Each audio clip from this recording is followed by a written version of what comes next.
Now, the Transport Department has finalized a taxi relief fund for operators across the country. It follows months of negotiations on acceptable offers between operators and the department. They will now receive over R1 billion in the coming months. Joining us now is Bonolo Ramokhele, former Black Business Council Treasurer General. Very good morning to you. Thank you so much for joining us. The Black Business Council has been very active and vocal in efforts to formalize the taxi industry. With this new development and some acceptance of the COVID-19 relief funds, what's your take? What's your reaction?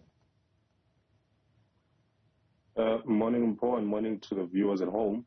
As the Black Business Council and generally the Black Business fraternity and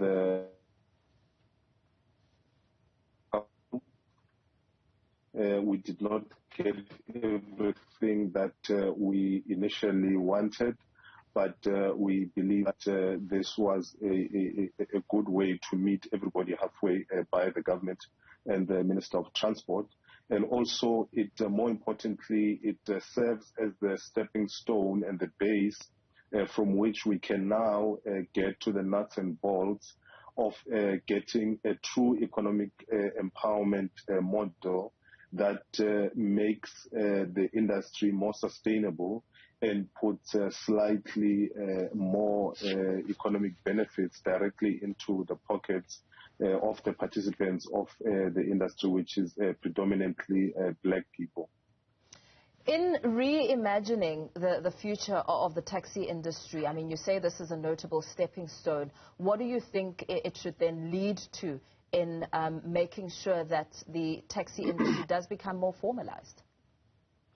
At the core of it, it's exactly that, to formalize the industry, to make sure that it is properly regulated, and most importantly, that the economic model actually works for the participants in the industry.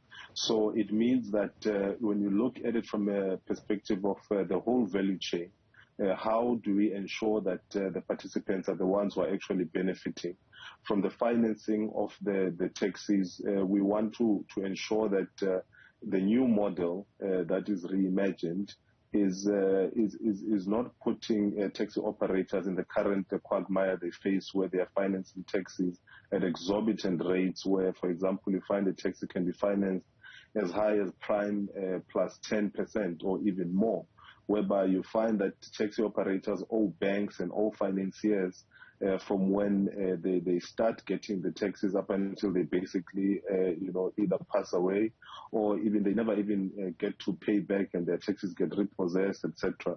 But how do you put equity into the hands of black operators? And also from a value chain perspective, to say that the parts and also even the manufacturing of the actual vehicles, why should we always import or rely on external companies and original equipment manufacturers to give us these minibus taxis, when we're actually one of the biggest markets globally for these vehicles? So it's a case of then engaging with various departments, such as the Department of Trade and Industry, to say, how do we localize as much as possible of the manufacturing of all the value chain components in the industry. And the taxi industry had previously argued that the funds that were being allocated by government were essentially a drop in the ocean compared to the impact of COVID-19 on the industry. With the funds and with the acceptance, how far do you think it will then move the industry towards perhaps achieving some of the goals that you list in terms of having some sort of ownership within the entire value chain? Look, when we initially started this process, actually, the funds that were being allocated to the industry were, I think they were even less than 30 million rands, which was basically funds to sanitize taxi ranks and so forth. So to move from less than 30 million rands to over R1 billion is a major step. We need to acknowledge that. But also, we need not conflate the issues. This was an ex gratia payment. It is not necessarily a payment to one, deal with loss of income from COVID, and number two, it's not necessarily intended to start the process of formalization, etc. That is a separate process which is actually being done in conjunction with the Department of Transport and various stakeholders such as Santaco, which is the leader in the industry.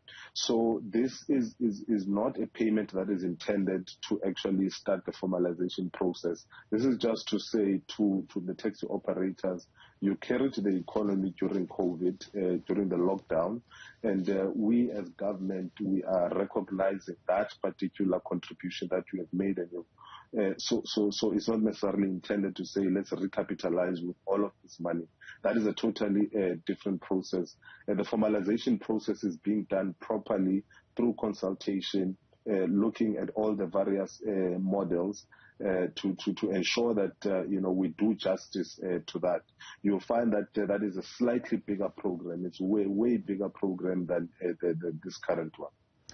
With the allocation of funds, especially what we've seen throughout the COVID-19 pandemic from the PPE and all sorts of other funds, is there not perhaps some concern around how these funds will be dispersed, whether or not, the processes will be fair and that there won't be factors of corruption or any of those elements? Is that a concern to you? Look, it's always a concern. It always is a concern. We always do need to be vigilant at all times. But the implementing agent for this particular disbursement is the National Empowerment Fund. And you will then look at their track record from when they were founded in 2007, that they've been producing unqualified clean audits. They've been above reproach when it comes to governance, and they do have a great track record when it comes to dealing with SMMEs. So they will be handling the disbursements as well as managing the logistics of the fund. It starts on with immediate effect.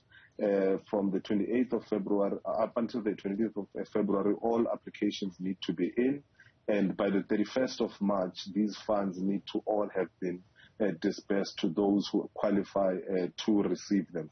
So, for example, the fund is clear that you must be a South African citizen, you must hold a valid taxi permit, and also you must be registered for income tax for you to qualify for these funds.